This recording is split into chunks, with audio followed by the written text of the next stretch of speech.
are back today to make some roasted butternut squash and goat cheese tart.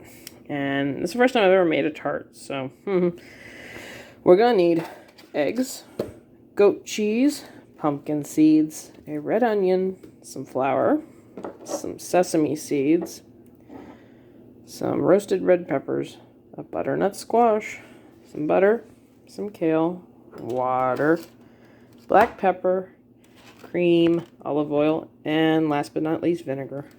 So, you know the drill. Let's get going. We have 350 grams of flour. I want to give a great shout out to my granddad who found this rather ancient but still accurate old scale that gives me grams and cups and things, so I don't have to go on Google every 5 minutes and, compare things. Go Dad. Anyway, we got our 350 grams, and yes, I weighed out the bucket thing, of flour, and into that we are going to cut up a stick of butter that is chilled into just little pat-sized pieces so that we can mesh it in. I'll just show you what I mean. So see, we've cut up our butter and we're going to be mashing it in with this. And that will gently incorporate it into the flour and start making a dough. But that's going to take a while, so I'm going to skip out and show you what it looks like done. Alright, to that is now well incorporated into each other. We will add 2.5 tablespoons of water and 2 tablespoons of white vinegar. When it's all done, we have a dough to work with for the bottom of our tart. Once we have that formed into a dough, we're going to chill it for 2 hours into the refrigerator. Alright, we've cut up our butternut squash. Into that, we're going to be adding chunks of red onion that we've pretty much cut up into, I think it's fourths. Correct me if I'm wrong. On top of that, we're going to put some salt.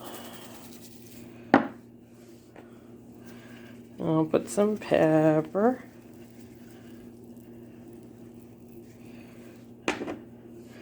I'll put a drizzle of olive oil. And after I mix that up, we'll put it in the oven for 30 minutes. Alright, and while that butternut squash is cooking, we have put our 5 eggs and 2 egg yolks into a bowl with our cream and salt and pepper. Gotta whisk that up. I've also taken this time to start drying up and soaking up some of the preservatives of our red peppers we're going to be using on our tart. Got 4 decent sized pieces. We're going to be cutting those up into little slivers to put on top of it. Alrighty, we got our dough all pressed out after its 2-hour resting period in the fridge. What we're going to be doing, putting a parchment paper over it, pressing it down. I'm going to be taking my brick I use for smash burgers and things, putting it in the middle so it can bake but not get all bubbly. We're going to bake that for about 20 minutes. Alright, we have baked the bottom of that, and what we're going to do next is take some of those eggs that we whipped up, lightly spread it over the bottom. Not only will that help it brown, especially the edges, but it will fill in any little pastry holes there still are so that stuff doesn't seep through and make the pastry really, really soggy. After we do that, we are going to take some of our kale, start sprinkling around on the bottom. After that, we're going to want to take our butternut squash and onions that we cooked up, sprinkle them generously over the whole tart.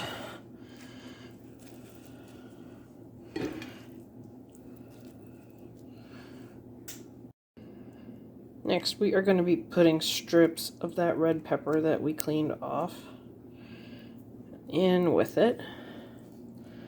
Let's go grab some more.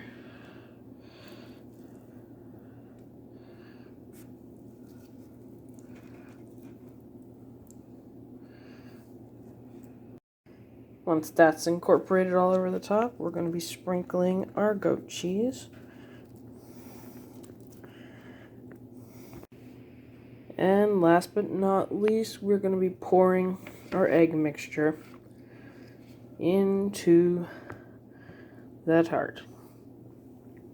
Try to get an even layer of this.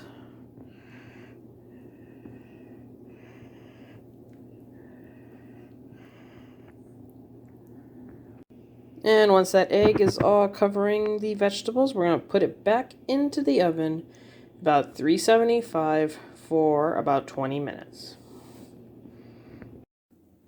After it's cooked and it's almost done, you have to sprinkle your pumpkin seeds over the top. It's a final little garnish. Then back into the oven for about 10 minutes. And then it's all done cooking. It looks like this. And I must say, this looks amazing.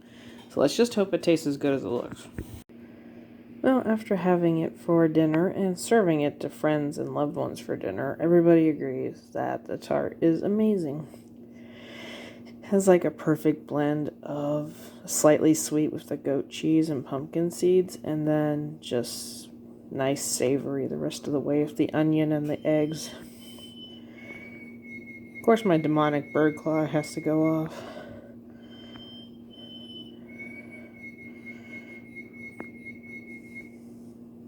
Are you done? Okay. Anyway, tart's amazing. Well, our recipe today came from the Great British Baking Show book, Love to Bake. And honestly, I don't bake a whole lot, so I'm surprised that this came out so well. Anyway, if you want to see more from this book or more from me, leave a comment, leave a like. Make my day. I'll see you next time. Bye.